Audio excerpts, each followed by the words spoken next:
Hello ನಮಸ್ತೆ ಮಲ್ನಾಡ್ ಹುಡುಗಿ ಬಿಂದು ಯೂಟ್ಯೂಬ್ ಚಾನಲ್ಗೆ ನಿಮ್ಮೆಲ್ರಿಗೂ ಸ್ವಾಗತ ಸುಸ್ವಾಗತ.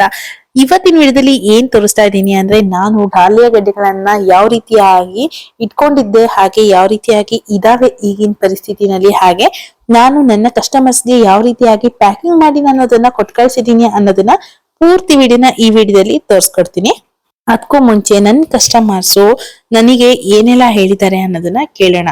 ಯಾಕಂದ್ರೆ ಅವರು ತುಂಬಾ ಜನದ ಹತ್ರ ಈ ಡೇರೆ ಗೆಡ್ಡೆಗಳನ್ನ ಕೇಳಿದ್ರಂತೆ. ಆದ್ರೆ ಈ ಡೇರೆ ಗೆಡ್ಡೆಗಳನ್ನ ಅವರಿಗೆ ಅಂದ್ರೆ ಕನ್ನಡ ಮಾತಾಡೋರ ಹತ್ರ ವಿಡಿಯೋ ಮಾಡಿದಾಗ ಅವರು ತುಂಬಾ ಜನದ ಹತ್ರ ಕೇಳಿದಾಗ ಏನಪ್ಪಾ ಅಂದ್ರೆ ಡೇರೆ ಗೆಡ್ಡೆಗಳು ಸಿಗೋದಿಲ್ಲ, ನಿಮಗೆ ಗಿಡಗಳು ಬೇಕಾದ್ರೆ ಸಿಗ್ತದೆ, ಆದ್ರೆ ನೀವು ಮನೆ ಹತ್ರನೇ ಬಂದು ಪರ್ಚೇಸ್ ಮಾಡ್ಕೊಂಡು ಹೋಗ್ಬೇಕು ಅಂದ್ಕೊಂಡು ಹೇಳಿದಾರಂತೆ.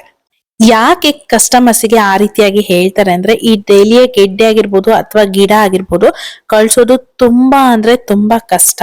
ಯಾಕಂದ್ರೆ ಅದು ಅಷ್ಟು ಸೆನ್ಸಿಟಿವ್ ಆಗಿರ್ತದೆ.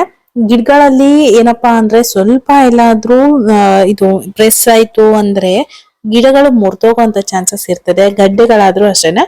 ಮೊಳಕೆಗಳು ಬರ್ದೇ ಇರುವಂತಹ ಗಡ್ಡೆಗಳನ್ನ ಕಳಿಸಿದಾಗ ಏನಾಗುತ್ತೆ ಅಂದ್ರೆ ಹುಟ್ಟೋದ್ ಕೂಡ ಕಷ್ಟ ಸಾಧ್ಯ ಆಗುತ್ತೆ. ಕೆಲವೊಬ್ರು ಆ ಕಾರಣಕ್ಕೋಸ್ಕರ ಕೂಡ ಕಳಿಸದೇ ಇರ್ಬೋದು, ಅಥವಾ ಪೋಸ್ಟು ಅಥವಾ ಕೊರಿಯರ್ಸು ಇದೆಲ್ಲ ಮಾಡ್ಬೇಕಲ್ಲ ಅನ್ನೋ ಒಂದು ಕಾರಣಕ್ಕೋಸ್ಕರ ಕಳಿಸದೆ ಕೂಡ ಇರ್ಬೋದು. ಯಾಕಂದ್ರೆ ಕೆಲವೊಬ್ಬರಿಗೆ ತುಂಬಾ ಹಳ್ಳಿ ಆಗಿರೋದ್ರಿಂದ ಪೋಸ್ಟ್ ಎಲ್ಲ ದೂರ ಇರೋದ್ರಿಂದ ಅವರು ಕಳಿಸದೆ ಕೂಡ ಇರ್ಬೋದು ಅಂತಾನೆ ಹೇಳ್ಬೋದು. ಈ ಡೇರೆ ಗೆಡ್ಡೆಗಳನ್ನ ಸೇಲ್ ಮಾಡ್ಬೇಕಂದ್ರೆ ಬೇರೆ ಬೇರೆ ಕಲರ್ನ ಬೇರೆ ಬೇರೆ ಆಗಿ ಇಡ್ಬೇಕಲ್ವಾ, ಅದರಿಂದ ಕೂಡ ಪ್ರಾಬ್ಲಮ್ ಇರ್ತದೆ. ಅಂದ್ರೆ ಎಲ್ರಿಗೂ ಕೂಡ ಅಷ್ಟು ಪುರ್ಸೋತು ಅನ್ನೋದು ಇರೋದಿಲ್ಲ. ಅಷ್ಟು ಸಪರೇಟ್ ಆಗಿ ಮಾಡ್ತಾ ಹೋಗ್ಬೇಕು ಅಂದ್ರೆ ತುಂಬಾನೇ ಶ್ರಮ ಬೇಕಾಗತ್ತೆ. ನಮಗೂ ಕೂಡ ಅಷ್ಟೇನೇ ಶ್ರಮ ಆಗ್ತದೆ. ಆದ್ರೆ ನನ್ ಕಸ್ಟಮರ್ಸ್ ನಲ್ಲಿ ಕೆಲವೊಬ್ರು ರಿಕ್ವೈರ್ಮೆಂಟ್ ಮಾತ್ರ ನನಗ್ ತುಂಬಾ ಬೇಜಾರಾಗತ್ತೆ. ಹಾಗಂತ ಎಲ್ರದು ಅಂತ ಹೇಳೋದಿಲ್ಲ, ಕೆಲವೊಬ್ರು ಕೂಡ ತುಂಬಾ ಒಳ್ಳೆ ರೆಸ್ಪಾನ್ಸ್ ಮಾಡ್ತಾರೆ, ತುಂಬಾ ಖುಷಿ ಆಗತ್ತೆ. ನಾವು ಎಷ್ಟೆಲ್ಲ ಶ್ರಮ ಹಾಕಿರ್ತೀವಿ. ಈ ಗಡ್ಡೆಗೆ ನಾನು ಜಸ್ಟ್ ಈ ಸಲ 80 ರುಪೀಸ್ ನಲ್ಲಿ ಸೇಲ್ ಮಾಡಿರೋದು. ಅಂದ್ರೆ 80 ರುಪೀಸ್ಗೆ ಒಂದು ಬಲ್ಬ್ ಅಂತ ಹೇಳ್ಕೊಂಡು ನಾನು ಸೇಲ್ ಮಾಡಿರೋದು.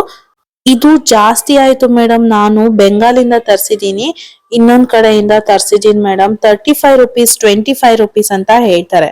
ನಿಜಕ್ಕೂ ನನಗೆ ಏನನ್ಸುತ್ತೆ ಅಂದ್ರೆ ನಾನು ಒಂದು ಗೆಡ್ಡೆಗೆ 80 ರುಪೀಸ್ ಚಾರ್ಜ್ ಮಾಡಿದ್ದು ನಂಗೇನು ಜಾಸ್ತಿ ಅಂತ ಅನ್ಸೋದಿಲ್ಲ. ನಿಮಗೆ ಜಾಸ್ತಿ ಅನ್ನಿಸ್ಬೋದು. ಯಾಕೆಂದ್ರೆ ನಾನು ಒಂದು ಗಿಡನ ಪರ್ಚೇಸ್ ಮಾಡ್ಕೊಂಡ್ ಬರೋದಿಕ್ಕೆ 250 ರುಪೀಸ್ ಕೊಟ್ಕೊಂಡು ಚಾರ್ಜ್ ಮಾಡ್ಕೊಂಡು ತಂದಿರೋಂಥದ್ದು.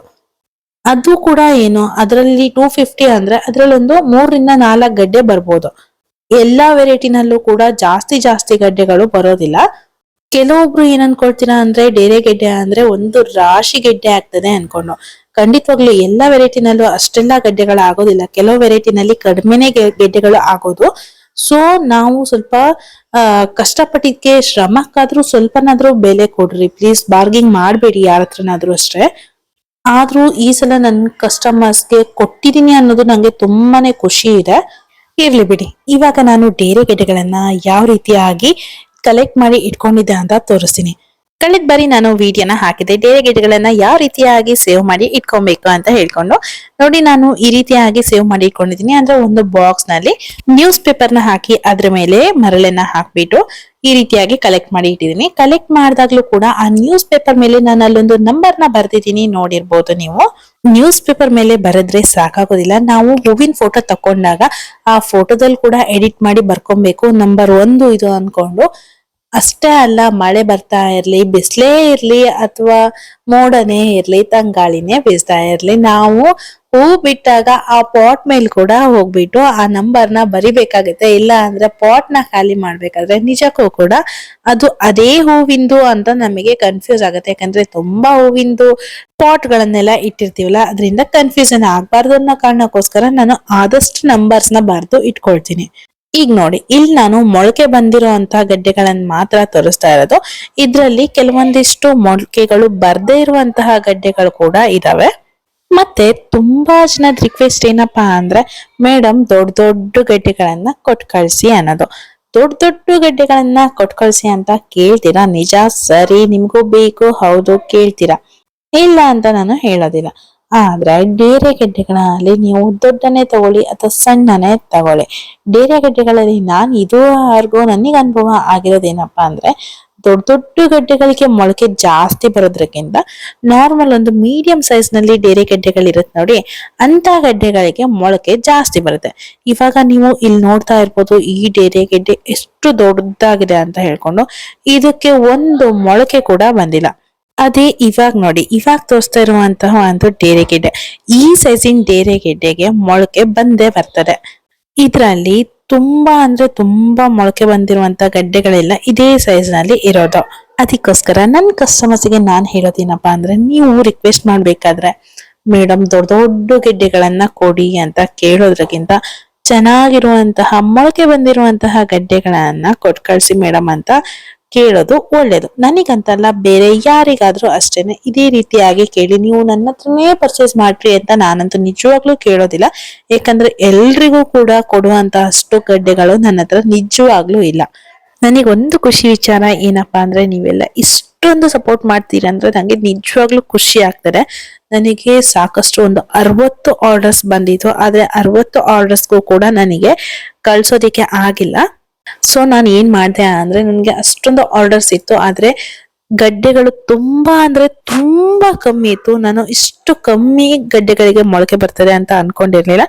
ಇನ್ನು ಕೆಲವೊಂದಿಷ್ಟು ಗಡ್ಡೆಗಳಿಗೆ ಮೊಳಕೆ ಬಂದಿಲ್ಲ. ಅಕಸ್ಮಾತ್ ಬಂದ್ರೆ ಮತ್ತೆ ಸೇಲ್ ಮಾಡುವಂತ ಚಾನ್ಸಸ್ ಕೂಡ ಇರುತ್ತೆ. ನಿಜ ಹೇಳ, 60 ಆರ್ಡರ್ಸ್ ಬಂದಿದ್ರಲ್ಲಿ ನಾನು ಕೇವಲ 14 ಆರ್ಡರ್ಸ್ ನ ಮಾತ್ರ ಕೊಟ್ಟಿರೋದು. ಯಾಕಂದ್ರೆ ಒಬ್ಬೊಬ್ರು ಏನ್ ಮಾಡಿದಾರೆ ಅಂದ್ರೆ, ಫಸ್ಟ್ ಆರ್ಡರ್ ಮಾಡ್ಬಿಟ್ಟವ್ರು ಏನ್ ಮಾಡಿದಾರೆ ಅಂದ್ರೆ, ಈ ಕಲರ್ ಇಂದ ನಮಗೆ 2 ಗೆಡ್ಡೆಗಳು ಸಿಗ್ಬೋದಾ, 3 ಗೆಡ್ಡೆಗಳು ಸಿಗ್ಬೋದಾ ಅಂತೆಲ್ಲ ಕೇಳ್ಬಿಟ್ಟಿದ್ದಾರೆ. ನಾನು ಆದ್ರೂ ಅವ್ರಿಗೆ ಹೇಳಿದೀನಿ, ಮೇಡಮ್ ಆರ್ಡರ್ಸ್ ತುಂಬಾನೇ ಇದೆ, ಸೊ ನಾನು ಎಲ್ಲರಿಗೂ ಕೂಡ ಆದಷ್ಟು ಕೊಡ್ಬೇಕಲ್ವಾ, ಸೊ ಒಂದೊಂದೇ ಗೆಡ್ಡೆಗಳನ್ನ ಕೊಡ್ತೀನಿ ಅಂತ ರಿಕ್ವೆಸ್ಟ್ ಮಾಡಿದೀನಿ. ಪಾಪ ಎಲ್ರು ಕೂಡ ಒಪ್ಕೊಂಡಿದ್ದಾರೆ. ಆದ ಕಾರಣ 14 ಜನಗಳಿಗೆ ರೀಚ್ ಆಯ್ತು. ಇಲ್ಲ ಅಂದಿದ್ರೆ ಅಷ್ಟು ಜನಕ್ಕೂ ಕೂಡ ಬರ್ತಿತ್ತು ಅಂತ ನಾನು ನಿಜಕ್ಕೂ ಹೇಳೋದಿಲ್ಲ. ಇದಿಷ್ಟು ಕೂಡ ನನ್ನ ಕಸ್ಟಮರ್ಸ್ ಜೊತೆಗೆ ನನ್ನ ಮಾತುಕತೆ ಆಗಿತ್ತು. ಹಾಗೆ ನಾನು ಡೇರೆ ಗೆಡ್ಡೆಗಳನ್ನ ಈ ರೀತಿಯಾಗಿ ಕಲೆಕ್ಟ್ ಮಾಡ್ತೀನಿ. ನೆಕ್ಸ್ಟ್ ಈಗ ಪ್ಯಾಕಿಂಗ್ ಯಾವ ರೀತಿಯಾಗಿ ಮಾಡೋದು ಅಂತ ನೋಡೋಣ ಬನ್ನಿ. ಬಾಕ್ಸ್ ನ ಫಸ್ಟ್ ಗೆ ರೆಡಿ ಮಾಡ್ಕೊಂಡೆ. ಬಾಕ್ಸ್ ನ ನಾನು ಈ ರೀತಿಯಾಗಿ ಸೈಡ್ ನಲ್ಲಿ ನೋಡ್ತಾ ಇರ್ಬೋದು, ಹೋಲ್ ಆಗಿ ಮಾಡಿಟ್ಕೊಂಡಿದ್ದೀನಿ. ಯಾಕಂದ್ರೆ ಬೇರೆ ಗೆಡ್ಡೆಗಳಿಗೆ ಸ್ವಲ್ಪನಾದ್ರೂ ಗಾಳಿ ಆಡ್ಬೇಕು ಅನ್ನೋ ಕಾರಣಕ್ಕೋಸ್ಕರ ನಾನು ಈ ರೀತಿಯಾಗಿ ಹೋಲ್ ಆಗಿ ಮಾಡ್ಕೊಂಡಿದ್ದೀನಿ. ನೆಕ್ಸ್ಟ್ ಇವಾಗ ಡೇರೆ ಗೆಡ್ಡೆಗಳನ್ನೆಲ್ಲ ಏನ್ ಮಾಡಿದೆ ಅಂದ್ರೆ, ತುಂಬಾ ಜನ ವೆರೈಟಿ ಆಗಿರುವಂತಹ ಗಡ್ಡೆಗಳನ್ನ ಕೇಳಿರೋದು. ಸೊ ನಾನು ಡೇರೆ ಗಡ್ಡೆಗಳನ್ನ ಪ್ಯಾಕ್ ಮಾಡಿ ಕಳ್ಸುವಂತ ಒಂದು ಬಾಕ್ಸ್ ಮೇಲೆ ಅವ್ರ ಹೆಸರನ್ನ ಬರ್ಕೊಂಡು ಡೇರೆ ಗಡ್ಡೆಗಳನ್ನ ಆ ಬಾಕ್ಸಿಗೆ ಹಾಕ್ತಾನೆ ಅವರ ಹೆಸರು ಜೊತೆಗೆ ಆ ನಂಬರ್ಸ್ ನ ಕೂಡ ಆಡ್ ಮಾಡ್ತಾ ಬಂದೆ. ಇಷ್ಟು ಮಾಡೋ ಅಷ್ಟೊತ್ತಿಗೆ ನನ್ನ ಬೆನ್ಮೂಳೆ ಎಲ್ಲ ಒಂದಾಗೋಯ್ತು, ಜೋರ್ ಬೆನ್ನು ಶುರು ಆಗೋಯ್ತು. ಅದಕ್ಕೋಸ್ಕರ ಪ್ಯಾಕಿಂಗ್ ನ ಅವತ್ತಿನ ದಿನ ಮಾಡಿಲ್ಲ, ಮಾರನೇ ದಿನ ಮಾಡೋಣ ಅಂತ ಹಾಗೆ ಇಟ್ಬಿಟ್ಟು ಬಂದ್ಬಿಟ್ಟೆ. ಈಗ ಮರುದಿನ ಸಂಜೆ ಬಂದ್ಬಿಟ್ಟು ಇವಾಗ ಪ್ಯಾಕಿಂಗ್ ನ ಶುರು ಮಾಡ್ತಾ ಇದೀನಿ. ಮೊದ್ಲೇ ಯಾಕೆ ಪ್ಯಾಕಿಂಗ್ ಮಾಡಿಟ್ಟಿಲ್ಲ ಅಂದ್ರೆ, ಜರ್ನಿನಲ್ಲೇ 4 ರಿಂದ 5 ದಿನ ಹೋಗ್ತದೆ. ಅದರಿಂದ ಗಡ್ಡೆಗಳು ಮತ್ತೆ ಬಾಡಿ ಹೋಗ್ಬಾರ್ದು, 2 ದಿನದ ಮುಂಚೆನೆ ಪ್ಯಾಕ್ ಮಾಡಿ ಇಟ್ಬಿಟ್ರೆ ಅಂತ ಹೇಳ್ಕೊಂಡು, ಅಂದ್ರೆ 2 ದಿನ ಎಕ್ಸ್ಟ್ರಾನೇ ಆಗ್ಬಿಡ್ತದಲ್ಲ ಅಂತ ಹೇಳ್ಕೊಂಡು, ನಾನು ಯಾವಾಗ ಕೊರಿಯರ್ ಮಾಡೋದಿತ್ತು ನೋಡಿ, ಅದ್ರ ಮುಂಚಿನ ದಿನ ಸಂಜೆನಲ್ಲಿ ನಾನು ಇದನ್ನೆಲ್ಲ ಪ್ಯಾಕ್ ಮಾಡಿರೋಂಥದ್ದು. ಇವಾಗ ಒಂದು ಫಾಯಿಲ್ ಪೇಪರ್ ನ ತಗೊಂಡ್ಬಿಟ್ಟು ಅದರಲ್ಲಿ ಈ ಗಡ್ಡೆಗಳನ್ನೆಲ್ಲ ಸೇಫ್ ಆಗಿ ಇಟ್ಟು, ಆ ಮೊಳಕೆಗಳು ಮುರಿದೇ ಇರುವ ರೀತಿಯಲ್ಲಿ ಆ ಫಾಯಿಲ್ ಪೇಪರ್ ನಿಂದ ಟೈಟ್ ಆಗಿ ಇದನ್ನ ಸುತ್ಕೊಂತ ಬಂದೆ.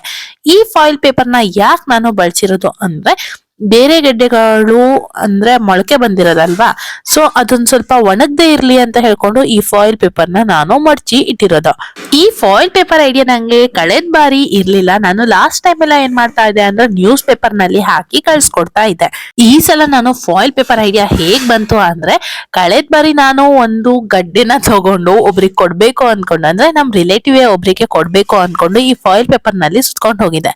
ಅದ್ರಲ್ಲೂ ಕೂಡ ಇದೇ ರೀತಿಯಾಗಿ ಮೊಳಕೆ ಬಂದಿತ್ತು. ಪಾಪ ಅದು ನನ್ನ ಬ್ಯಾಗಿನ ಅಡಿಗಡೆ ಇತ್ತು. ಇದೇ ರೀತಿ ಫಾಯಿಲ್ ಪೇಪರ್ ನಲ್ಲಿ ಮಡ್ಚ್ಕೊಂಡು ತಗೊಂಡು ಹೋಗಿದ್ದೆ.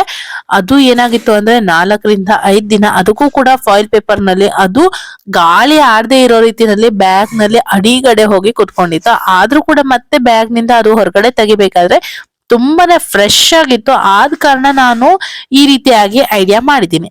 ನಾನು ಲಾಸ್ಟ್ ಬಾರಿ ಕೊಟ್ಟಿರೋರಿಗೆ ಏನಾಗಿದೆ ಅಂದ್ರೆ, ಸ್ವಲ್ಪ ಮೊಳಕೆಗಳೆಲ್ಲ ಸ್ವಲ್ಪ ಮುರಿದಂಗ ಆಗಿದೆ. ಮೊಳಕೆಗಳು ಸ್ವಲ್ಪ ಮುರಿದ್ರು ಕೂಡ ಏನು ಕೂಡ ಪ್ರಾಬ್ಲಮ್ ಆಗೋದಿಲ್ಲ, ಯಾಕಂದ್ರೆ ಇದು ಒಂದ್ ರೀತಿ ಆಲೂಗೆಡ್ಡೆ ಇದ್ದಂಗೆ ಮತ್ತೆ ಚಿಗುರು ಬರ್ತದೆ ಅಂತ ಹೇಳಿದ್ದೆ ಅವರಿಗೆ. ಪುಣ್ಯಕ್ಕೆ ಅವರು ನನ್ನ ಮಾತನ್ನ ನಿಜ ಅಂತ ಅನ್ಕೊಂಡು ನಂಬಿದ್ರು. ಸುಳ್ಳಂತೂ ಅಲ್ಲ, ಇದು ನಿಜವಾಗ್ಲೂ ನಿಜಾನೇ. ಯಾಕಂದ್ರೆ ಅವರು ನನ್ನ ಮಾತಿಗೆ ರೆಸ್ಪಾನ್ಸ್ ಮಾಡಿದೆ. ಮತ್ತೆ ನನಗೆ ಬೈಯೋದಿಕ್ಕೆ ಕೂಡ ಬರ್ಲಿಲ್ಲ. ಅವರು ನನ್ನನ್ನ ತುಂಬಾ ಅಂದ್ರೆ ತುಂಬಾ ನಂಬಿದ್ರು ನನ್ನ ಕಸ್ಟಮರು.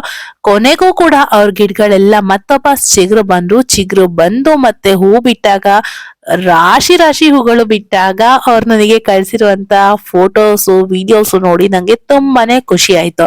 ಕಳೆದ ಬಾರಿ ಏನು ಜಾಸ್ತಿ ಆರ್ಡರ್ಸ್ ಇರ್ಲಿಲ್ಲ, ಆದ್ರೆ ಈ ಸಲ ಬಂದಿದ್ದ ಆರ್ಡರ್ಸು ತುಂಬಾನೇ ಇತ್ತು ಗೈಸ್. ಈ ಸಲ ನಂಗೆ ಖುಷಿನೂ ಆಯ್ತು, ಒಂದ್ ಕಡೆ ಬೇಜಾರು ಆಯ್ತು. ಖುಷಿ ವಿಚಾರ ಏನಪ್ಪಾ ಅಂದ್ರೆ ತುಂಬಾ ಆರ್ಡರ್ಸ್ ಬಂದಿತ್ತು ಅನ್ನೋದು. ಮತ್ತೊಂದ್ ಬೇಜಾರದ ಸಂಗತಿ ಅಂದ್ರೆ ಎಲ್ರಿಗೂ ಕೂಡ ನಾನು ಗಡ್ಡೆಗಳನ್ನ ಕೊಡೋದಿಕ್ ಆಗಿಲ್ಲ. 60 ಆರ್ಡರ್ಸ್ ಬಂದಿರೋದ್ರಲ್ಲಿ ಕೇವಲ 14 ಜನಕ್ಕೆ ಮಾತ್ರ ತಲುಪ್ಸಕ್ ಆಯ್ತು ಅನ್ನೋದು ಇದೊಂದು ತುಂಬಾ ಅಂದ್ರೆ ತುಂಬಾನೇ ಗಿಲ್ಟ್ ಕಾಡ್ತಾ ಇದೆ.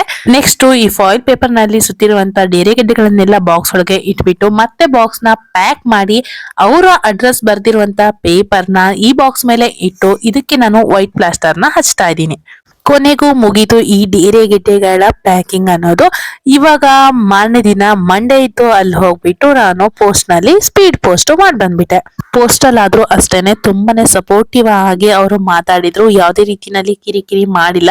ಕೆಲವೊಬ್ರು ಇರ್ತಾರೆ ಪೋಸ್ಟ್ ನಲ್ಲೂ ಕೂಡ ಕಿರಿಕಿರಿ ಮಾಡೋರು. ಲಾಸ್ಟ್ ಟೈಮ್ ಒಂದ್ಸಲ ಹೋದಾಗ ಅದೇ ರೀತಿಯಾಗಿ ಕಿರಿಕಿರಿ ಮಾಡ್ತಾ ಇದ್ರು. ಸೊ ಈ ಸಲ ಪೋಸ್ಟ್ ನಲ್ಲಿ ಯಾವುದೇ ರೀತಿ ಕಿರಿಕಿರಿ ಆಗದೆ ತುಂಬಾನೇ ಚೆನ್ನಾಗಿ ಮಾತಾಡಿ ತುಂಬಾನೇ ಚೆನ್ನಾಗಿ ರೆಸ್ಪಾನ್ಸ್ ಮಾಡಿದ್ರು. ತುಂಬಾ ಖುಷಿ ಆಯ್ತು.